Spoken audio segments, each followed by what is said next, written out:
FM 98.9 AM 1360. It's time once again for our monthly visit with the friends from the DeKalb Chamber of Commerce, brought to you by First Midwest Bank and by your friends at Northwestern Medicine. Well, the name of that song is That's the Same Girl. It is the same girl, Anna Coates, but she has a different name now. It's Anna Wilson visiting with us right now. Anna, how you doing? I'm doing well. How are you this morning, Stevie? A flower by any other name would still smell as sweet. Yes, we're glad to have you here as always.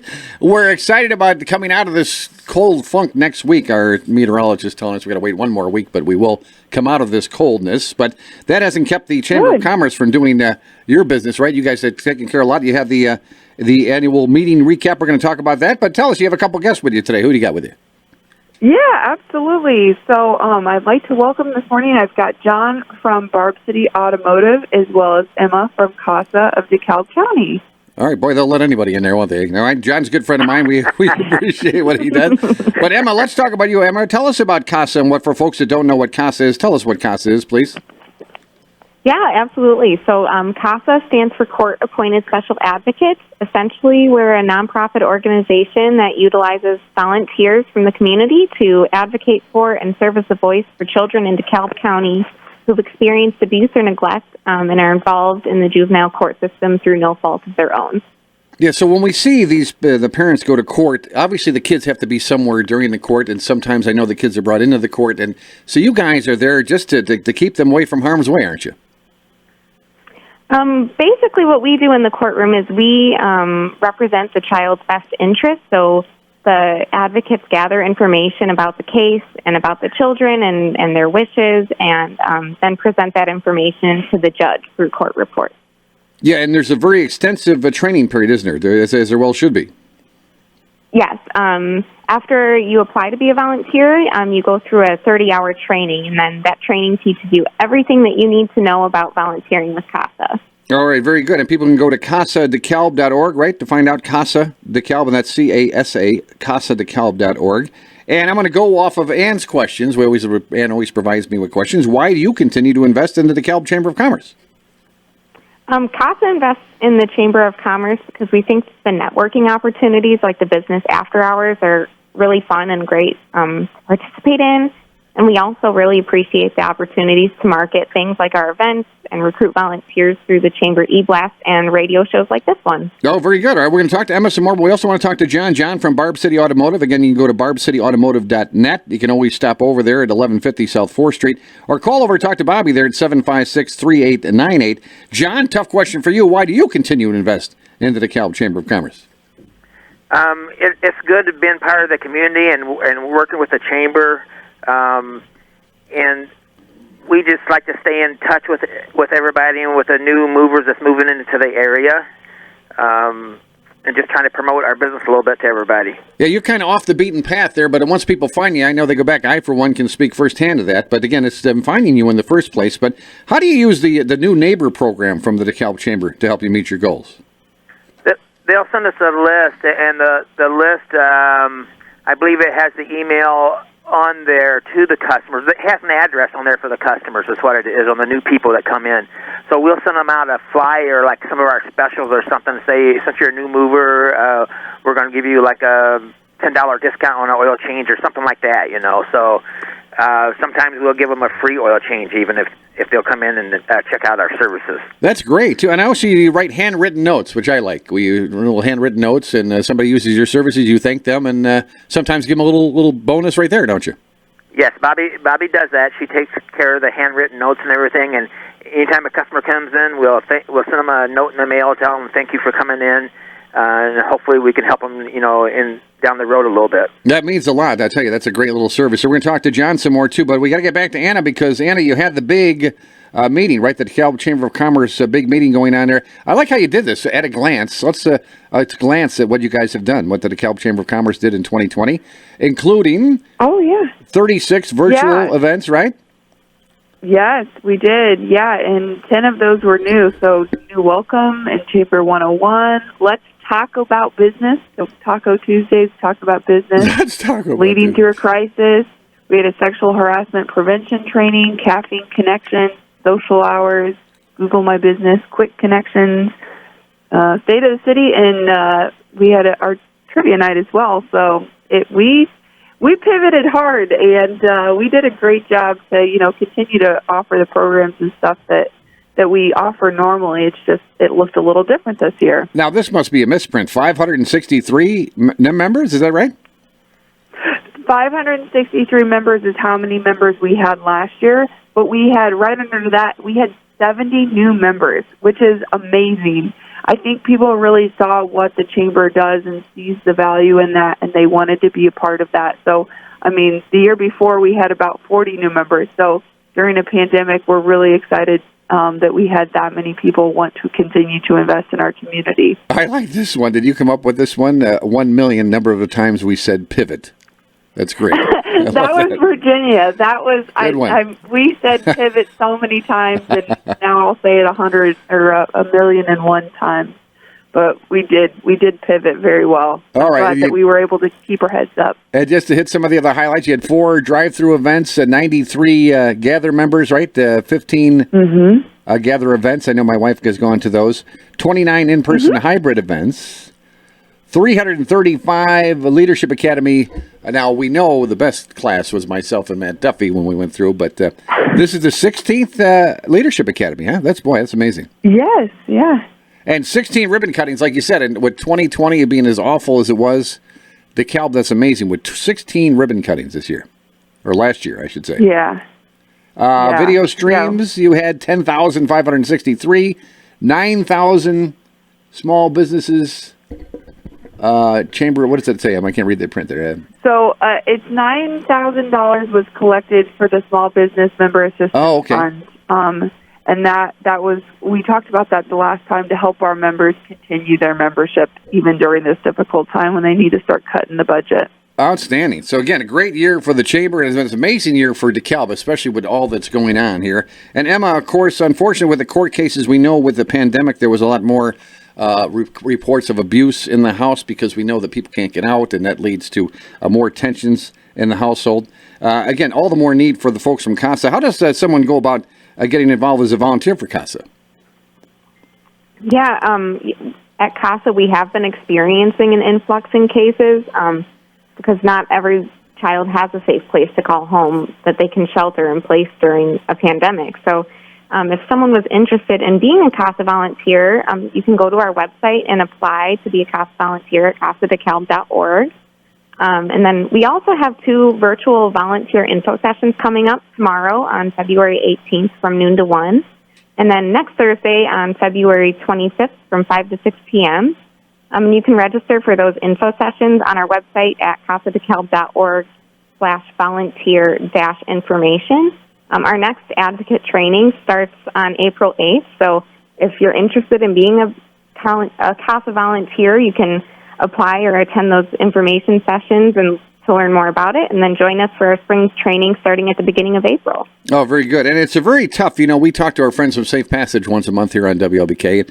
I can't imagine a tougher but more rewarding job than doing what you guys are doing. And what is it like? Have you talked to some of the volunteers that have actually become advocates for these children, and what has it been like for them? Yeah, it's difficult to, be a person for those children during that really traumatic time in their life. But it's also, like you said, a very rewarding experience because you can be that one consistent, safe person in their life that they can trust to, stick up for them in court and make sure that you're the person who is sharing the best interests with the judge. And so having a safe, stable, consistent person in the life of a child during that really troubling time in their life is important, and it can literally change a child's life. So it's a very rewarding experience. It's difficult, but worth it in the end for both the volunteer and the child. Yeah, that's not an understatement to say you're going to change your life there, that's for sure. Again, that's kudos to all the volunteers and you guys for doing that. Now, John, when we talk about the cars, now I have a quick question for you, John, a personal one.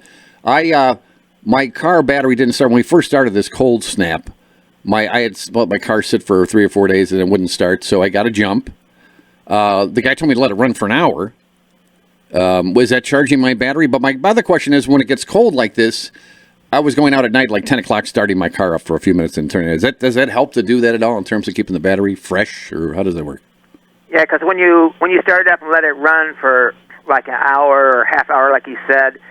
The alternator is charging the battery, so when you go out at night and start it up, it is putting a charge into the battery. Okay. But if you've got like a mediocre battery that doesn't crank the engine really fast, it might not help at all by starting it up like that in the middle of the night and letting it run. Okay, and you don't have to drive it?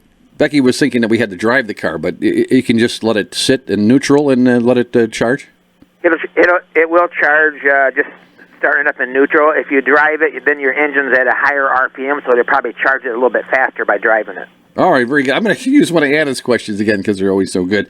With winter here for 4 weeks, according to Punxsutawney Phil, how can people be kind to their car with all this salt, snow, and ice? I got a truck, and just by driving it one time, and the salt is so salty. So when you get that salt on your car, you need to take it to the car wash if you can, if they're open in the real cold below zero weather, and get that salt washed off of there. And also you'll get all kinds of snow and slush and ice jammed into your wheel wells. You know how people are always trying to kick it off, Yes. And that causes a problem when you're trying to turn it. It'll kind of wedge in there sometimes. So you just need to stay on top of that and try to keep it clean out from underneath your car. Is there a professional name for that, John? Because I just saw a thing on Facebook where we love to kick those off. And some reason I saw that. I don't know if there's a professional name for it or not, but I did see that on Facebook. You don't want to kick too hard because it's going to hurt your foot. Yes, exactly. So we can find you at barbcityautomotive.net. You got all your information right there, right, about the specials and things you guys do and how to contact you and right? Exactly right. So it's barbcityauto at comcast.net. And if you're old school like me, call over at 756-3898, 756-3898. And Anna, we got a little more business to do. We got to mention the Ambassador of the Year we had, right? Isn't that Sean Lowe? And then we had the nonprofit. Tell us about the awards you had at the awards banquet there. Yeah, so we had, we recognized the 2020 Ambassador of the Year, like you said, Sean Lowe. The 2021 Nonprofit Organization Award went to the DeKalb County Youth Service Bureau.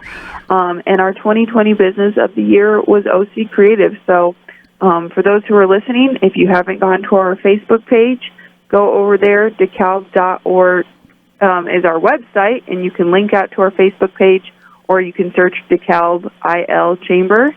And we've got videos of like them introducing themselves. You can actually watch the whole length of the annual meeting if that's what you'd like to do.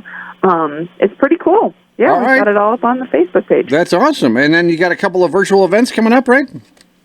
Yeah, absolutely.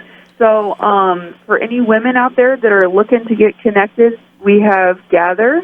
It's our women's leadership community. So we have a virtual leadership presentation called Put Your Best Face Forward, which is going to be on Wednesday, February 24th from 9 until 10:30 in the morning. It will be via Zoom, so people can register online for free. If they're a non-Gather member, they can still sign up for that. We also have a TOMA, which is Top of Mind Awareness, which is on Friday, February 26th from 9 to 10 a.m. And we're going to be talking about, kind of brainstorming with each other, talking about obstacles that we've faced in the past and what we aspire to do in the future. So definitely feel free to reach out and join us for that. You do have to be a DeKalb Chamber member to attend. Well, I thought it was a toga party I was going to go. Now it's a TOMA. All right, fine. I had my toga all picked out and everything. That's next month. All right. What do you mean by when you say we bring visibility, validity, and connectivity? If I'm saying that correctly. So here at the Chamber, people are always asking, what does the Chamber do? Well, these are different things that we help to bring our members, and I hope that these guys on with me today can attest to this. Visibility, coming on the radio show, having a presence on our website, having the ability to attend events and have a presence, have a visibility within the community. Validity. There are so many times we get calls and they're of people who are like, I'm looking for this. Is this a legitimate person? And when they are a member, then I can say, I know John. He's a great guy. Go take your car down there. He'll be able to work with you right away. We help to say this is a valid business. Not that businesses who aren't a part of the Chamber aren't valid. No. It just helps us to kind of give them some credibility. And then connectivity. We help to bring people together. We help facilitate that communication So connecting, today I got to introduce John to Emma. And, we do these virtual social hours or things in person, and I can walk up and say, hey, let me help connect these two pieces together. So those are some of the quick and simple ways of saying that's what we do here at the Chamber. Well, it's time for us to disconnect from you guys to go with your little theme there. But Emma Warner, let's remind people now, if you want to be part of CASA, what's the best way to do that? The best way to be a part of CASA is to become a CASA volunteer. And like I said, we have our training coming up in spring, so you can go to our website and apply. And if you aren't in a position to volunteer, you can always donate as well. We're a nonprofit, so we, function off of the community support and community generosity. And we really appreciate, we live in such an amazing community to help us do what we do for the children that we serve. So, volunteering or donating to CASA are the best ways to get involved. Is that Jill Olson? Is she still there? Am I saying her? Is it Jill Olson? She is. Because Jill used to come on here Jill many Olson. years ago. We talked to Jill from about CASA. That's wonderful. So say hi for her to me, will you please? And thank you. Bless you guys for what you do at CASA. It's a wonderful organization. Keep up the great work, will you? Yes, thank you so much. I'll let Jill know that you said hi. All right, thank you, Emma. And John, of course, we love you over there at Barb City Automotive. You know that. You keep my car together and you keep it running. We appreciate that. We can go over to call you at 756-3898. And what's the best place on the internet? On the internet, it's barbcityauto@comcast.net. All right, always a pleasure, John. Thank you, my friend. And All Anna, right, you have a good day. You too, buddy. And Anna Wilson, we're getting kind of used to calling you that, too. But again, people can always go to DeKalb.org, just that basic, DeKalb.org. Call over at 756-6306, and she will visible you, she'll validate you, and she'll connect you. All those three things. So keep up the great work, Anna. We appreciate it. Thank you. All right, you guys take care. All right, thanks. All right, thanks, bye. All right, you so that's our much. visit with our friends from the DeKalb Chamber of Commerce, brought to you by First Midwest Bank and Northwestern Medicine.